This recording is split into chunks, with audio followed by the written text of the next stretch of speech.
Carmen, bonsoir. Vous êtes fondatrice de Amirka, une agence d'architecture. Et nous sommes ici à la soirée Parrainer la croissance animée par Denis Jacquet, une soirée dédiée aux femmes entrepreneurs. Alors, Bonsoir. Amirka, agence d'architecture, c'est quoi? Je sais qu'il y a une petite différence, il y a une différenciation. C'est laquelle? Alors, dans le nom Amirka Architecture, l'architecture est au pluriel parce que je me suis intéressée à l'architecture intérieure, à l'architecture du paysage, à tout ce qui peut être en 3 dimensions. Donc ça, c'était déjà ma première approche. La deuxième, c'est que j'ai voulu mélanger l'architecture, l'écologie et le feng shui. Pourquoi allier les trois? Architecture, écologie, feng shui. Alors c'est des sujets, hein, on en entend parler, mais le feng shui, c'est peut-être pas forcément une notion qu'on maîtrise, en tout cas nous en Occident. Je cherche en fait à travers les espaces que je crée de proposer des espaces harmonieux, respectant aussi bien l'homme que l'espace, que l'environnement dans lequel se situe cet espace. Vous vous adressez à qui? Aux particuliers, aux entrepreneurs, aux entreprises? À tout le monde. À tout le monde. Oui. Il y a des startups qui sont venues vous voir et qui vous ont dit ok, j'ai besoin de feng shui, j'ai besoin de bien faire circuler les énergies. Alors par exemple, il y a une chaîne de restaurants que j'ai créée, de restaurants italiens dans Paris. Et là, j'ai utilisé les principes du feng shui.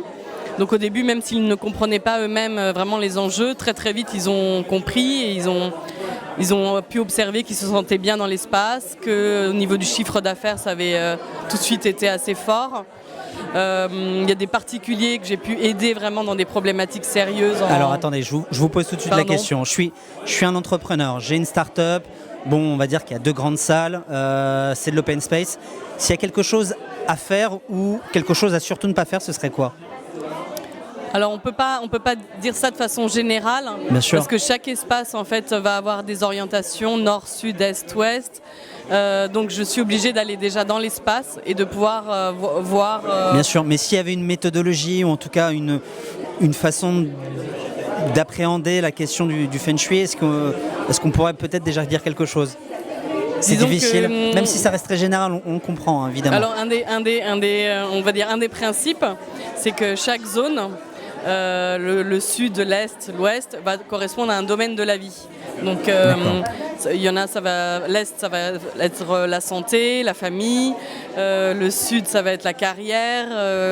Il va y avoir le sud-est qui va être l'argent, le pouvoir. Donc en fait, en fonction le sud-est, l'argent, le pouvoir. Oui. Donc par exemple, genre si je veux mettre mes business développeurs, il vaut mieux que je le mette au sud-est ou au sud. D'accord. Oui. Ok. Mais si vous êtes le patron, il ne faut pas non plus mettre trop non plus vos employés dans la zone argent et pouvoir, parce que vous allez perdre le pouvoir sur vos patrons, vos employés. D'accord. Donc en fait, c'est pour ça que chaque espace déjà va avoir ses carences en termes de domaine, de vie, et en même temps va avoir ses forces.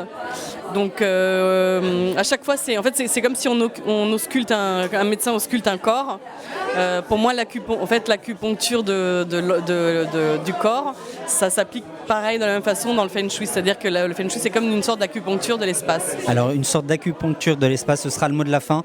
Merci à vous Carmen, je le rappelle, vous êtes fondatrice de Amirka, une agence d'architecture, et nous sommes à Paris pour la soirée Parrainer la croissance, une soirée dédiée aux femmes entrepreneurs. Merci en tout cas de nous avoir expliqué un tout petit peu le feng shui. Je sais très bien qu'il y aurait énormément de choses à dire en plus. Malheureusement, on ne peut pas tout dire, donc allez voir directement chez Amirka. Voilà. Adressez-vous, envoyez des emails à Carmen. Merci à vous. Merci beaucoup. Et à bientôt. Et bonne soirée. Au revoir.